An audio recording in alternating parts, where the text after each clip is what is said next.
Dear stupid Harvard students, let me calm you down first. You are not alone. There are many other stupid students like you at other elite universities across the United States, and there are many more student organizations that share your stupidity. But you are Harvards, and your shared stupidity is influential and possibly contagious. So as leaders of the pack, as aspirants for presidential roles and Wall Street salaries, I want to share some thoughts with you, with your professors, and with the many benefactors who fund your tuition, residence, and scholarship. First, let me acknowledge that you were probably exceptional students in high school. Possibly you have good grades at Harvard too, but those academic achievements are no guarantee against stupidity. And you have just demonstrated that you are indeed stupid. Oh, please do not misunderstand me. Not all Harvard students are stupid. No, stupid are the signatories to the public statement against Israel and those who ipso facto support the current massacre, the beheadings and the rapes, if not in action, then in intent and motivation. You evinced unthinking knee-jerk support for the massacre of more than 1,200 Israelis by Hamas troops. You voluntarily and publicly, even enthusiastically, provided the world with a testimony about your moral blindness. And speaking truth to your silliness, you proved to be stupid. With false moralism and unveiled ignorance, you testified that you support the attack. So let the world hear what you wrote and let the world appreciate its moral bottom line. You say, and I quote, that you hold the Israeli regime entirely responsible for all unfolding violence following decades of occupation, adding that the apartheid regime is the only one to blame.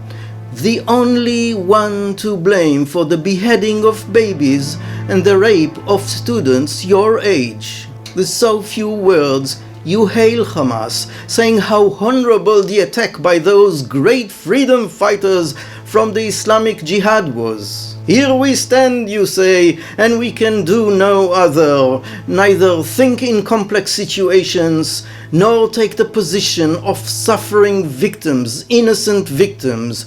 We have a position, Palestinians, you say, and we are stuck in it. Your statement, and whoever signed it, testified that you pledge allegiance to Hamas and the Islamic Jihad.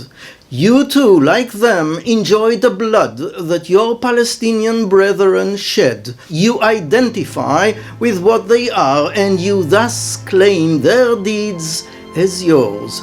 When they decapitated babies, you cheered the execution.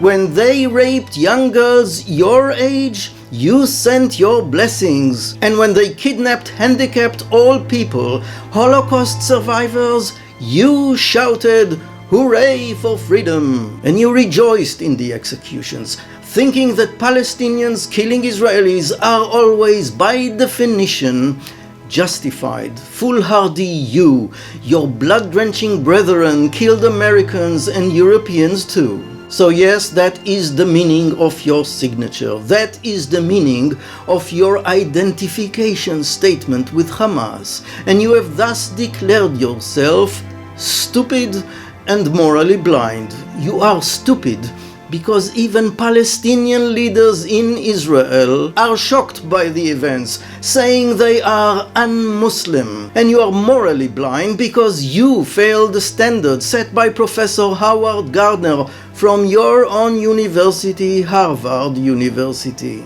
Let me quote him from the book on the psychology of stupidity that needs a special edition just for you. I don't care how many degrees you have or how old you are, but I care a lot about your knowledge, your judgment, about whether you have thought before you have advanced your point of view, and whether you are willing to admit you are wrong when you are met with counter-arguments.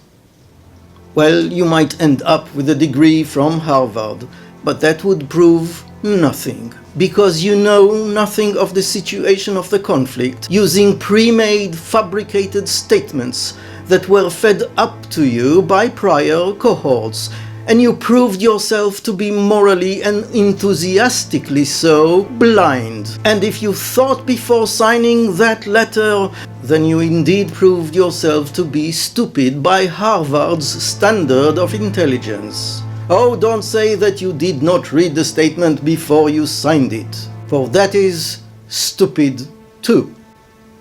Let me add a few words to administrators, alumni, benefactors, and future employers of such stupid students across the US. These are your students, and these are the 34 organizations you support at Harvard. If you continue to support them, you will also support the beheading of children and babies. If you employ them, you may end up funding supporters of terrorism even in the US. If you teach them, remember that they bring idiocy and moral impairment into your classroom. Hence, your educational challenge with their level of stupidity and moral crassness is indeed unfathomable.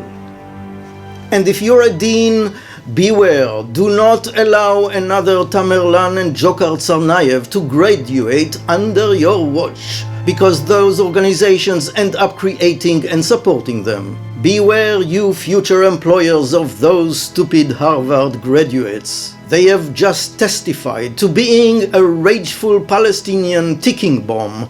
Do not let them explode in your office. Do not hire them.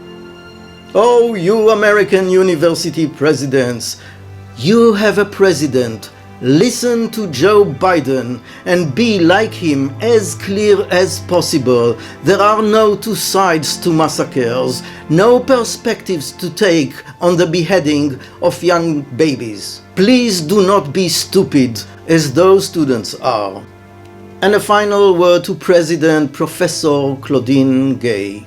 You draw a line between your stupid students and their organizations and Harvard. Well, this is in fact a Harvardian challenge you face. I do not envy you. Well, just a bit. Let me finally admit that Israel is not a white, harmless dove. It is colonial, as America is and as many other countries are or were. It maintains a quasi-apartheid regime, indeed. But those existential double binds are no cover for stupidity and moral depravity. I am Professor Gad Yair at the Hong Kong University of Science and Technology and the Hebrew University of Jerusalem.